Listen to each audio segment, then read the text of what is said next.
Perché il cibo non ci nutre abbastanza e siamo costretti ad assumere integratori? Scopriamolo insieme in questo video. Ciao, sono Danila Anzalone, laureata in scienze motorie e massofisioterapista. Da 25 anni mi occupo di benessere e attraverso questo canale aiuto le persone ad avere uno stile di vita più sano. Oggi non è più un'opzione aggiungere integratori alla nutrizione di base per dare alle nostre cellule tutti i nutrienti di cui abbiamo bisogno. Il titolo del video, Chi non integra si disintegra, è un po' provocatorio, ma è per far capire l'importanza di assumere tutti i nutrienti, tutte le vitamine, i minerali, tutto quello di cui il nostro corpo necessita. Dal cibo che troviamo oggi sul mercato non è più possibile assimilare vitamine, minerali e tutti quei nutrienti che servono al nostro corpo per stare bene, per stare in salute. Noi non dobbiamo mangiare solo per riempire la pancia, ma dobbiamo essere consapevoli che il cibo è il nostro nutrimento, è fonte di salute per le nostre cellule. Quindi dal cibo impoverito che troviamo sul mercato, basta pensare alle coltivazioni alterate da pesticidi e quant'altro, da allevamenti intensivi, animali allevati in gabbia, basta pensare alle dimensioni del petto di pollo, come era una volta e come è adesso, che è di dimensioni spropositate, i metalli pesanti, la diossina che troviamo nei pesci. Insomma, è veramente difficile adesso fare la spesa e pensare cucinare e portare in tavola del cibo sano. Sicuramente possiamo stare attenti ad acquistare cibo biologico piuttosto che andare dal contadino direttamente ad acquistare frutta e verdura, ma non è semplice sempre reperire questi prodotti. E un'altra cosa molto bella che ultimamente si sta sensibilizzando a fare è quella dell'orto sotto casa piuttosto che nei vasi sul terrazzo. Anche questa è una bellissima iniziativa, peccato che non è alla portata di tutti, non tutti hanno lo spazio, non tutti hanno il tempo di seguire poi eventualmente delle coltivazioni. Quindi di fronte a un cibo impoverito dobbiamo pensare anche cosa succede durante la cottura di questo cibo, che per alcuni alimenti e per alcuni tipi di cotture va a togliere, a privare il cibo di un altro 50% di nutrienti.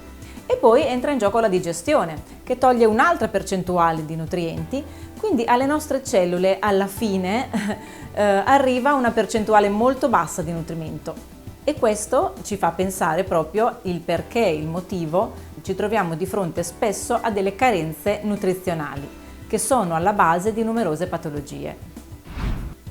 Il mio consiglio è quello di acquistare cibo prevalentemente sano, il più possibile, e di prediligere la cottura, quella a vapore piuttosto che altre, perché è quella che mantiene meglio i nutrienti, le vitamine, i minerali, per esempio nella frutta e verdura, e di consumare il più possibile cibi crudi. Nonostante però tutti questi accorgimenti che possiamo avere, siamo comunque sottoposti a delle carenze nutrizionali. Dobbiamo fare attenzione a non andare incontro appunto a carenze nutrizionali.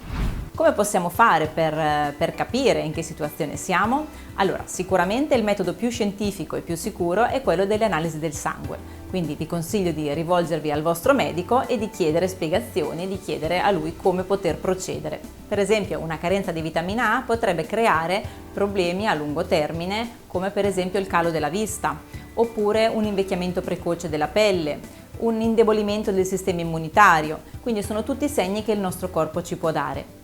Oppure ancora una carenza di vitamina B12 che può creare stanchezza, può portare difficoltà anche nella concentrazione, disturbi del sonno, formicolio alle estremità e altri sintomi che il nostro corpo ci dà. Un altro esempio è la carenza di vitamina D, che è molto importante per la salute delle nostre ossa.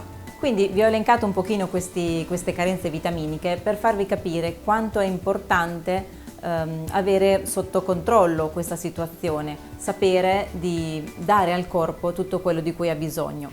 Vi faccio un esempio: io sono sempre stata molto attenta all'alimentazione, ho sempre acquistato prodotti biologici eccetera, però ho avuto per tantissimi anni una problematica di irregolarità intestinale e non mi rendevo conto che non riuscivo, nonostante tutto quello che io mangiassi di sano, diciamo così, non riuscivo ad assimilare le fibre e questo mi provocava questo disturbo che non ero riuscita a risolvere con niente. Le ho provate tutte, ma nessuno era riuscito a risolvermi questo problema.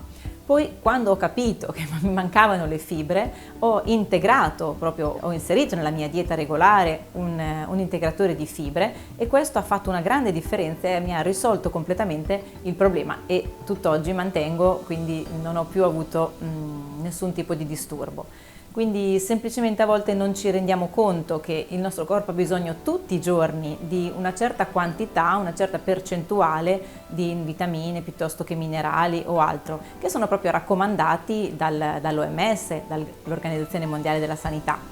E non ci rendiamo conto quanto sia difficile gestire bene tutti i pasti per far sì che riusciamo a raggiungere queste percentuali raccomandate. Quindi diciamo che una delle soluzioni potrebbe essere quella proprio di affidarsi a degli integratori. Ora, il mondo degli integratori è vastissimo, è veramente infinito, soprattutto in questo periodo, e quindi anche qua vorrei darvi qualche consiglio per scegliere la formula giusta per voi.